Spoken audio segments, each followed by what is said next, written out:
Hi guys, welcome to my channel. In this video, I will show you on how to compute the bearing between two known stations. In other words, between two known controls. Alright, so on our last video, I showed us on how to compute for the angle misclosure. Okay, to obtain our final observed angles.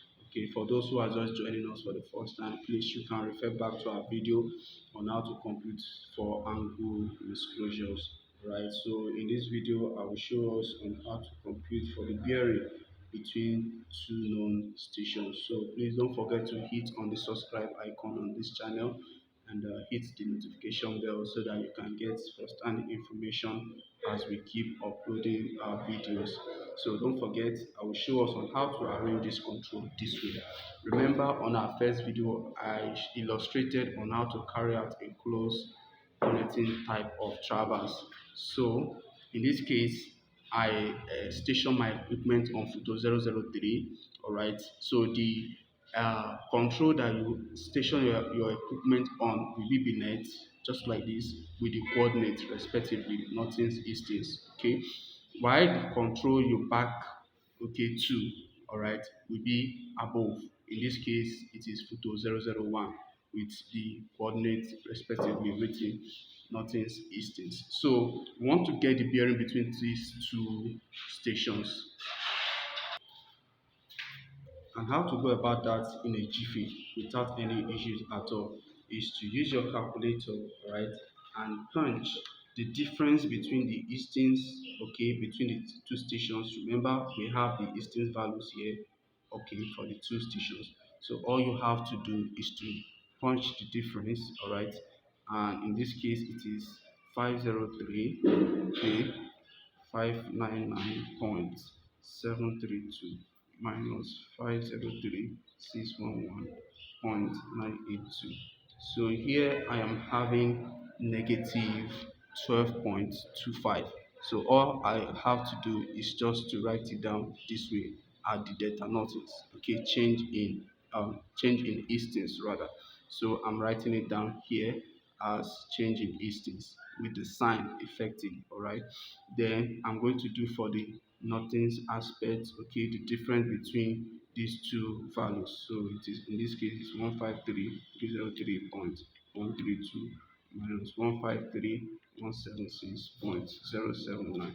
So in this case, as you can see, it is 127.053. So I'm penning it down here at the change in nothings. All right, in this case it is positive. So how to compute for the bearing using this delta nothings and delta instance is to use our basic understanding of the quadrant rule. Okay, although there's a calculation function, a calculator function on how to punch that, but I just want to show us, okay, the basic principle so that anytime, any day, you can be able to dictate any fault from any computation sheet at all. All right. So the basic principle here is that for you to have the bearing between two stations, you will do the tan inverse change in instance over change in nothings. All right. Tan inverse change in instance over change in nothings. And in this case, remember how we have our change in instance and change in nothings by doing the difference between the instance and the difference between the nothings. Okay, with the signs effective. All right, so all you have to do, okay, is to now put this equation into effect. But before you put this equation into effect, I want us to understand this quadrant rule. Okay, so it's just simple, all right, without any form of confusion at all. All right, when you have a bearing here, okay, and the sign of your change in instance and the change in nothings, okay, if it is positive, positive, all right, whatsoever you have as your bearing, whatsoever you compute as your bearing remains the bearing between these two stations. Please, if you don't get it, you can just rewind this video so that you understand. I said whatsoever you have as a bearing, whatsoever values you compute here, if your delta nothings and delta instance is positive, okay, your theta remains the theta. This is falling and this at this contract, all right. But in the case whereby your delta nothings, okay, is positive, and your delta instance is positive, and your delta nothings, okay, your change in nothings is negative, okay, whatsoever you compute as your bearing here will now become 180 degree minus that value. All right, whatsoever you have as your bearing will now be 180 degree minus that value.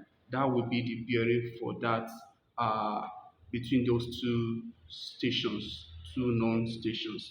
All right, but in the case where your delta instance and your delta nothings, that is your change in instance and change in nothings, if they are negative negative, okay, your bearing at that station when you compute this will now be 180 degree plus the bearing, okay, of that value. All right, but in the case whereby your delta nothings is positive and your delta instance is negative, after you have done the difference, okay, the value you are having there will now be 360 degree minus that particular value.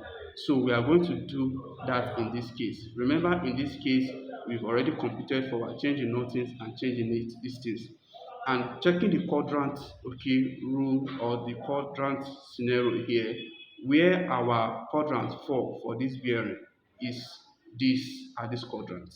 Okay, so we are going to compute the bearing, the value for the bearing now. So therefore, I have penned down my values into the bracket. I have actually substituted them into the bracket, and check. You can note that I did not put the sign when I want to compute for the bearing.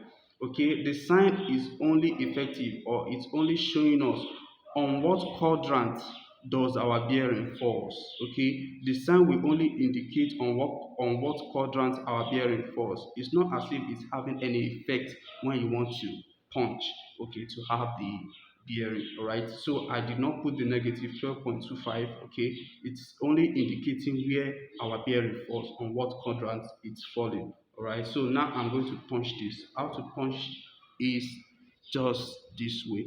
So you just do shift down reverse. Okay, you can just press your fraction here. It's going to bring out the fraction sign. Then you put your value 12.25.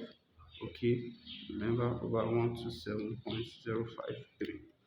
Then you close your bracket, then you press equals. So here you can see it's giving us a decimal sign. All you have to do is to press the degree, minute and seconds button here, and it's changing. So here we have 5 degree, 30 minutes, 26.04. So we are just going to write that down.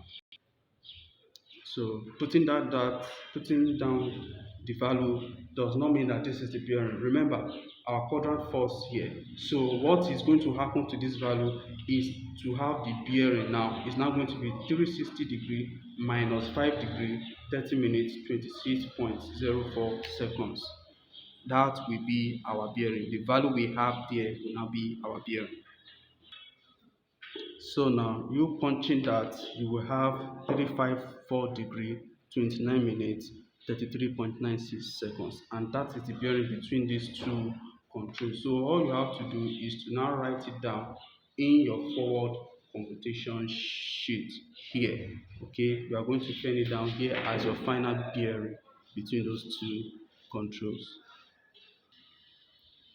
And that is that. So thank you for watching. In our other videos, I will show you on how to obtain this that we have here. I will show you on how to obtain the back bearing. Okay, I call this back BRNG. Okay, so it is back bearing. All right, so here I'll show you how to get the back bearing, the observed angles, and the okay, we have the observed angles, okay, from our previous video. So I'll show you how to compute the back bearing and the forward bearing of each subsequent stations. Okay, and I'll see you next time. Don't forget to hit on the subscribe icon, all right, and the notification bell, so that you can get information as we keep uploading.